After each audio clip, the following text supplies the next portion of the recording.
Wenje ndugu yangu, kama ambavyo Munishi alimuita Marebo, ninakuita Wenje. Ninakuita Wenje ndugu yangu, Wenje ndugu yangu, Wenje kama Munishi alivyomuita Marebo ndugu yake. Acha kutumika kuumiza watu. Acha kutumika kuchafua image ya wanamkoma. Acha kutumika kuchafua image ya wanamichire. Acha kutumika kuchafua image ya watu ambao ni watu maalum katika harakati za mageuzi East Africa, Wajaruo, ambao ni kabila linaloheshimika lenyewe tulishajiheshimisha kama kabila.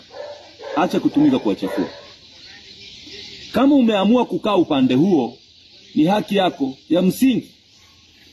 Lakini kaa huko kama ulitumwa na Mungu. Kama ulivyosema juzi, maru mtaja Hezekia, nilikuwa nakusikia maru unamtaja nani, pengine ulikuwa unarukaruka tofauti na maandiko matakatifu yanavyotaka. Usiokote vifungu unavyoona vinakufurahisha wewe. Unapokula na mfarume, usiwe na papara hiyo ulionayo Wenje. Kwa mfano, una sababu gani kumaccuse mke wa Tundu Lissu? Mfano tu nikuulize kama ndugu yangu, mfano rahisi tu. Una sababu gani Wenje kumaccuse mke wa Tundu Lissu? Unafahamu mapito aliyopita mke wa Tundu Lissu mpaka sasa tangu mwaka 2017, ambaye yule ni dada yetu? Licha tu ya kumheshimu kama mke wa Tundu Lissu, ulipaswa umheshimu kama Msuvati, mtu wa nyumbani.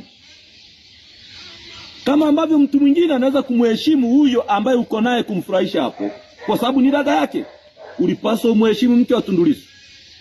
Kitendo cha kumchukua mke wa Tundu Lissu, kumuingiza kwenye ugomvi wako, kutaka kumzungumza ili onekane unajua kuzungumza, mimi nakushauri achana na hiyo tabia.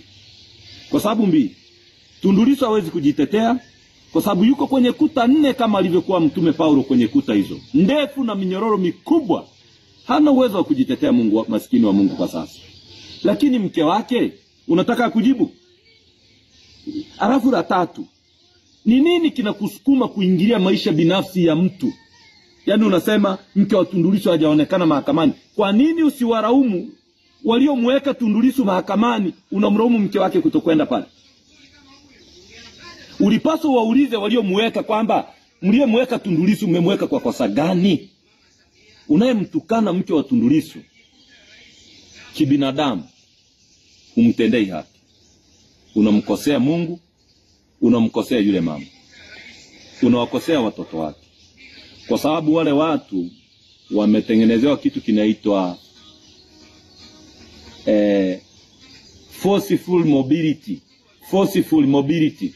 Yani wametawanywa pasipo kupenda. Kama ambavyo watu wengi saizi kwenye familia zao wametawanywa pasipo kupenda. Kuna watu wengi wanatafuta wazazi wao, watoto wadogo kabisa. Kuna wazazi kama ambavyo nimemuona mama juzi, maskini wa Mungu, ametoka hospitalini moja kwa moja kwenda kumtafuta mtoto wake na kuita kama Munishi alivyomuita Marebo, ndugu yangu Wenje, mrudie Mungu. Ndugu yangu Wenje, muombe Mungu akupe hekima, uwe na kiasi katika yale unayoyasema. Na Mungu wetu, kwa sababu ni Mungu wa huruma, nina imani atakuhurumia. Na pengine mimi kama ndugu yako Chacha, nitaendelea kukuombea Mungu akurejeshe hekima yako uliyokuwa nayo kama Wenje. Usimuumize mama pale Michire, na usituumize ndugu zako wengine, hata tukaona aibu hata kuposti picha tulizowahi kuishi na wewe katika wema, kwa sababu tu kwamba unataka kufurahisha watu.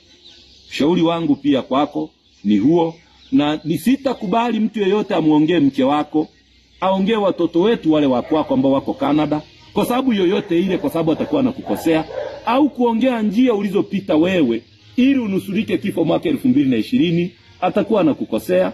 Pengine sitakubali mwanachama yeyote kwenye grupu la chama na Chadema akakuuliza kuhusu Nyatega kwamba kwenye kaburi lake ukienda utajisikiaje leo, kwa sababu sio utu, na mimi sikubali hayo mambo yaendelee.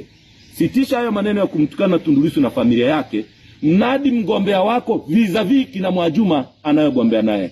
Mungu akubariki kwenye siku hii kama utakuwa umenisikiliza sana.